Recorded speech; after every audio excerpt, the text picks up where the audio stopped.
Working 18-hour days, I slipped and I fell. Windows up and hit me, I had to change well. There's no way to sustain it, you'll crash and burn. Will not be able to work and no way to earn. Change well, and then you can leave. Change well, and your kids you get feed.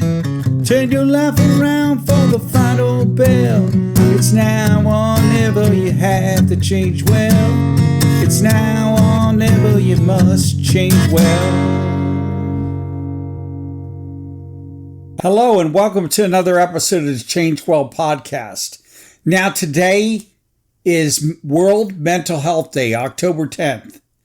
And accordingly, we're going to have a discussion on the importance of fellowship and companionship on mental well-being and overall wellness. Now, there's numerous studies that have shown the positive effects of companionship. One such study showed that married people, thank God I'm married, have a longer life expectancy than single people, an average of 2.2 years for married men and 1.5 years for married women. I wonder why married men live longer than married women. The longer life expectancy of happily married people is partly due to their mutual support and companionship. Now, humans are inherently social animals. Friendship and group participation always provides us support, accountability, and meaning. But despite this impact of companionship, we are getting lonelier. One of the most disturbing facts is that 15% of men have no close friends. I have a few, but I have a few friends, but they're really not that close. The same Western Oregon study that I took this from stated that the U.S. men's suicide rate is at its highest level ever, 14.3 men per 100,000. Yeah, we really need to do something to stem this epidemic of loneliness, and we're going to discuss that later on in the podcast. Now, one thing that you can do is you can join groups, but not all people are joiners. I'm a joiner. I love to join groups, but some people don't. For those people that are less inclined to engage in groups, you can go one-on-one with a friend or a counselor, or one of the best ways to interact with pets. This positively impacts well-being. It's been found to lower your levels of cortisol, which is related to stress, blood pressure, and of course, loneliness. You'll see in the blog that I linked to the show notes, our daughter's dog, Bo, who's this crazy Havanese that I fall in love with. I call him my grand dog. And he's waiting expectantly. And this shows why dogs and pets are so great at providing companionship. They love us unconditionally, especially if we treat them right. They also can serve as a sounding board when other people won't listen, and they comfort you for your daily anxieties. I know my dog Boots does. And one look at that dog Bo when you'll see it. It's a Havanese. It's the cutest dog you ever seen. Will brighten your darkest day. So why is companionship, whether it be human or pet, so critical mental well-being?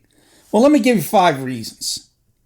The first reason is it provides emotional support and encouragement. One of the best reasons to join a group or to form a friendship is to encourage one another.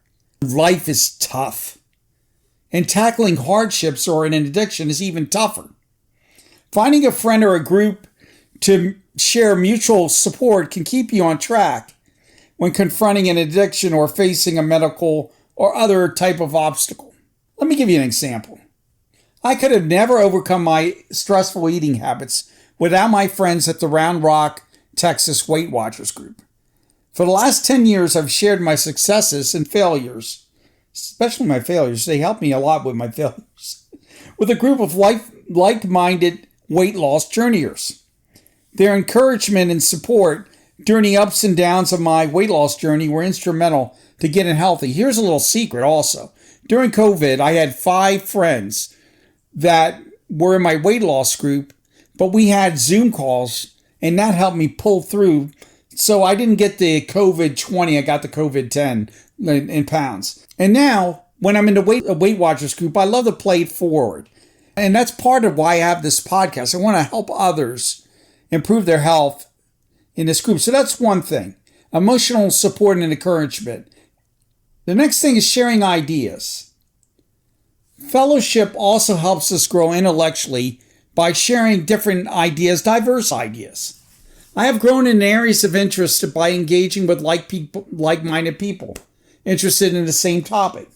Two such groups that I'm in right now are BXN in Austin and 10X Vets. We'll get a little bit more on them. The other one I want to talk about is this book club I started in my former company called Learning to Lead Book Club. I established the Learning to Lead Book Club for those interested in improving their management and team building abilities. The group read and discussed a book that improved their leadership abilities each month. The key thing on this is that the person that was leading the book group that week also had to write a blog on it. So they developed their communication skills both ways, written and verbal. Now, I'm going to institute a new program on Wellness Leadership LLC. It'll be out by next week, and look to that on our website.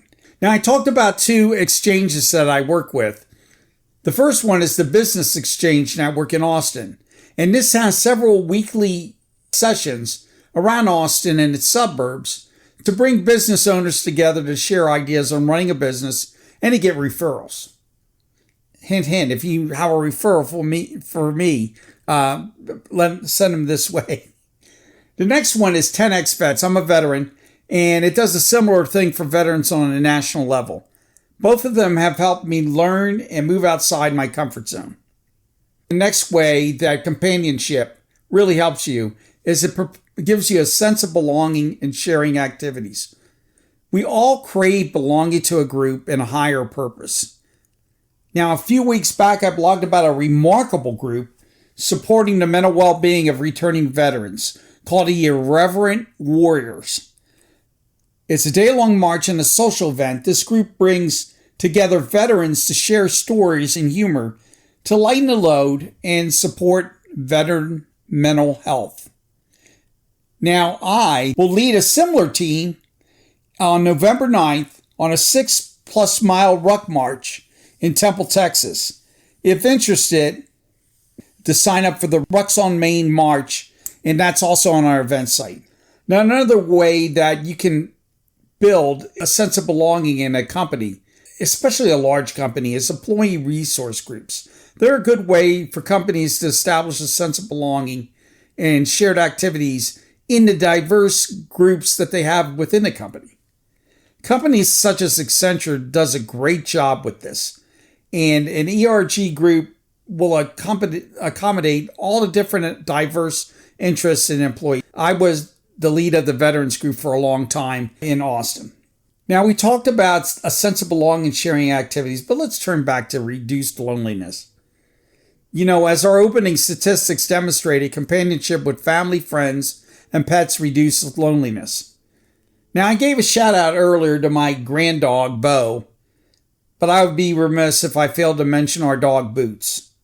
Boots' impact on my and my wife's well-being is well chronicled in previous podcasts. Boots was by my side as we both got healthy, and he has been a stalwart companion to my wife and me when we are apart. But there's one other area of mental health that you may not think about that Boots has assisted me with: patience. You know, it chokes me up a little bit. Boots is getting up in dog years. He is 16 or 114 years old in human years. Oh my gosh. But he's still spry in many ways, but he has improved my wife's patience as we take him on slow wandering walks to do his daily constitutional. The last thing I'm going to talk about is accountability. One of the most essential things to mental well-being is being accountable for both your actions and your direction. Well-intentioned groups and friends can hold you accountable as you strive to change well. A weekly weigh-in at Weight Watchers holds us responsible for our weekly health goals.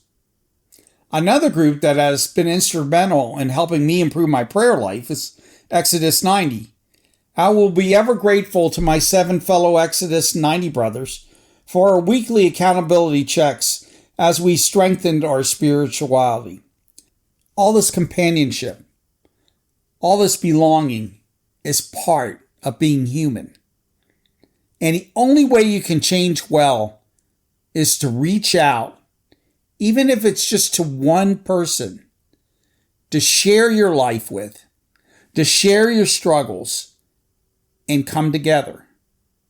And on World Mental Wellness Day, it is crucial to care for one another and to care for each other and to change well. And until next week, change well.